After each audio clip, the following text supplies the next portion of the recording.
Welcome to Tech Teach.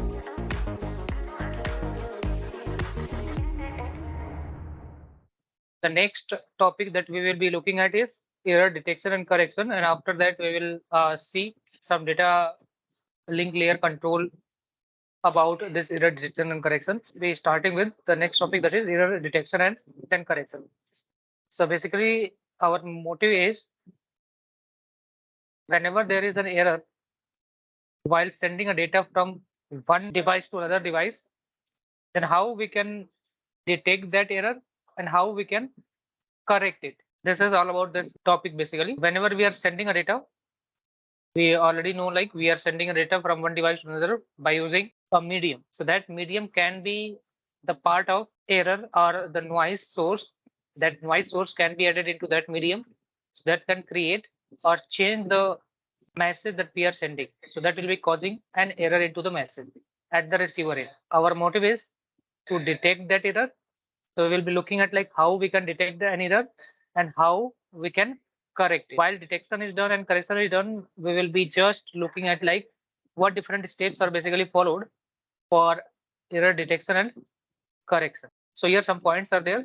We will be just looking at that. So data can be corrupted during transmission. So once we are transmitting the data through the medium or through the transmission channel, so that can be corrupted in between during the transmission. Some applications require that errors be detected and corrected. So once there is a corruption into the data, we need to have some methodology that can detect the error and correct. We will be starting with the first topic, that is the types of error. We will be starting with the types of error and we will see what is the concept of redundancy, then how the error detection and correction is done, what is the system behind error detection and correction. We will be looking at that.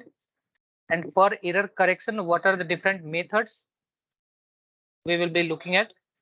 Then in that methods, there are different coding algorithms are there. So we will be just looking at like what different types of codings are there to detect and correct the error. Basically, types of error are divided into two different types. One is basically called single bit error. Another one is called burst error. So single bit error and burst error. These are the two types of error that can be possibly there into the transmission through the transmission medium while sending a data from one device to another device. So for sending, basically we are having a sender and we are having a receiver. So in between we are having a transmission channel. So noise can be introduced to this channel. So this noise can change the value of bits. So suppose this is to be sent, but at the receiver end, instead of 0, it is receiving 1100, like that we have received. So this is having some error. So that error can be of single bit. Suppose only one bit is changing from here to here, or we can have the burst error. Means more than one bit is changing, that will be considered as the burst error. So here in a single bit error, only one bit in the data unit has changed. Figure that is explaining basically how the single bit error is there. So at the sender side, this is the data that is sent, and at the receiver side, only one bit has changed. Instead of 0, it has become 1. So there is a change in one bit only. So it is a single bit error. Next is the burst error. So a burst error means that two or more bits in the data unit have changed basically. So it is more than one bits are changing basically. So the example of that is like here, the burst error is there, that is having a length of 8. So how the burst error is going to be interpreted is, first of all, we are sending a data. Suppose this is the data stream that is being sent. So if we are sending a data stream starting with here to here, so this is the start one and this is the end one. Okay, in between we have received some data. So out of that, some datas or some bits of the bit stream have changed. So this is the first stream or the first bit that is being changed at this location. So this is the second bit have changed. The third one is a not changed, then fourth one has changed. Likewise, the changed some of the bits have changed, and another one have the same. So there is no change. This is the first bit that is changing, and this is the last bit changing, So with the first bit and the last bit in between there is there, that will be called the length of the burst error. So here in between like 1, 2, 3, 4, 5, 6, 7, 8 bits are there. So it will be called like a burst error that is having a length of 8 bits. So the length of burst error measured from the first corrupted bit to the last corrupted bit. So that is given here. A burst error is more likely to occur than a single bit error. In practicality, there is more chance of having a burst error than the single bit error. So chance of having a single bit error is less, but the chance of burst error is higher. So why is that? So because if we consider the example of like if we are suppose sending data that is of 1 kbps. So if the data is being sent at 1 kbps, that means speed is 1 kbps. Its meaning is 1 kilo bits per second. So we can write it like 1k is there. So it will be like generally here in this Trojan book, it is considering 1k means 1000 bits per second. But in actuality, it will be like 1024 bits per second. But for this book only, it always taken like 1000 as the kilo kbps. It will be like 1000 bits per second. Or we can call it like for sending one bit. If we are sending one bit, what is the time? It will be like 1/1000 seconds. This is the time for sending one bit.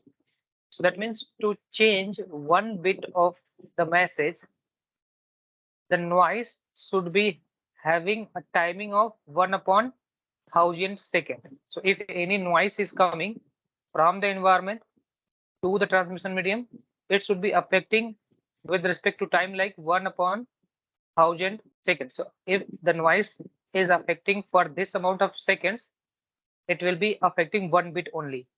But if it is the noise effect is suppose more than this second, suppose it is for 10 seconds. So if it is for 10 seconds means how many times of this seconds is there? It will be multiplied by this. Okay. So it is like it is going to affect for 10 seconds. So it will be multiplied by this. That means instead of affecting one bit only, it will be affecting the 10 bits. Okay. So likewise, it is there. So like here, because noise is always having a higher duration than 1/1000 seconds. So that's why it will be affecting more than one bits always. So that's why the burst error is more likely to be possible than the single bit error. So here in the example, it is given like sending a data at 1 kbps and a noise is having this much of seconds duration. Then we will be multiplying it by this 1/1000 into 11,100. So that will be coming out nearly 10 bits. So it will be like if the noise is duration is having this amount of time, then if we are sending a data 1 kbps, then it will be affecting 10 bits at a time. So similarly, if you are sending data at 1 mbps, then it will be affecting total 10,000 bits at a time. So this is the effect of noise. So noise will always be affecting more than one bit error, or it will not be affecting to a single bit error. It will be affecting to a burst error basically. So this is the basic idea. This is how the errors can be generated into a data while sending the data from one device to another device, from one like sender to the receiver side.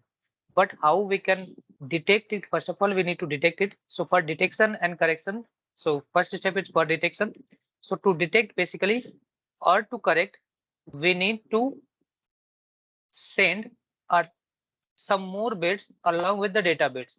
So some extra bits are sent. So these extra bits are called redundant bits that we will be sending along with the data bit. So whatever is the data, suppose data is suppose 1001, 1001 suppose is the data, then we need to add some extra bit like 001. So after adding these three extra bits, we need to send it. Then at the receiver side, we will be receiving. Then with the help of this, we will be checking whether there is any error or not. If there is no error, we will be accepting it. Otherwise, we will be discarding it. So this is the basic idea. So to detect and correct the errors, we need to send an extra bit. These extra bits are called redundant. So here we will differentiate like how we can do the error detection and error correction basically. If we want to detect the errors, it is easy to detect, and in terms of correction, it is complex to correct the errors. So for detection of errors, basically less number of redundant bits required, but to correct it, redundant bits required is more. Why? Because to detect the error, we just need to see, like, if we already have some message. So suppose we want to detect it. So when we want to detect it, we should be just checking whether it is correct or not, or if a particular code is there, code word. So whether it is correct or not, we need to just see that. But in case of correction, we need to first detect it. After detecting, we need to apply some methods, like at from what location the error is happening, or how many number of bits are the errors, so that we should be correcting it. So it is, that's why it is complex and tough task to have it. Number of errors and number of locations into the message is need to be identified for correcting it. So that's why it is tough. So if we are going to suppose detection and correction, so some methods are there for that.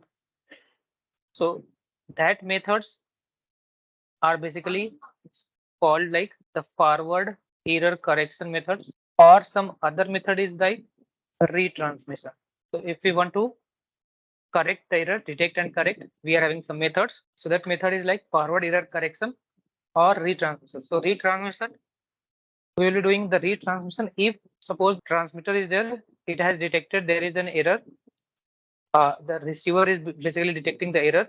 If there is a error, receiver will be sending a message to the transmitter so that to resend the same message or repeat the same transmission so that the correct message is received. So in retransmission, basically it is resend the message. So this is the basic idea into the retransmission. But in case of forward error correction, so it is like at the transmitter side, whatever is the message received, message with error. So whatever the message is received with error, it will be using some techniques to correct it. That is called like forward error correction. So for this, different techniques are there. So these techniques are basically called like the coding. It is called like coding. So this is basically called like block coding. So block coding is the technique that is basically done to correct the message that is having the errors. This comes under the forward error correction methods. We will be looking at different methods. So one is like block coding. Another technique is called convolution coding. But this method is like a complex one that is out of the scope of this course basically. So we will be just looking at block coding techniques. So what different block coding techniques are there? We will be looking at that only. So here a structure is given that is for encoder and decoder. If we are having a block coding, if we are going to imply the block coding techniques, there is a generalized steps that is basically followed. So this generalized steps are like here at the sender side. So at the sender side, we will be having an encoder, and at the receiver side, we will be having a decoder. So we are having a message. So message is in the form of bits. So we will be having a generator. So this generator will be the one that will be generating the redundancy bits. It will be using message at the input, or the our data message or our data will be used as an input to the generator. It will be generating a redundancy bit along with the message. So message and the redundancy combined together will be sent to the receiver side. So receiver will be receiving information. So this receiver will be having an information of message as well as the redundancy. So at the receiver side, there will be a checker. So checker will be checking whatever the received information it has. Out of that, it will be using the redundancy bits, and with respect to the message, it will be checking whether this message is correct or not. If it is correct, it will be accepted. If it is not correct, it will be discarded. So after checking, if it is error is there, it will be discarding it. If there is no error, it will be accepting it. This is the basic idea how the encoding and decoding will be done at the sender and receiver side while sending a message along with the redundancy bit.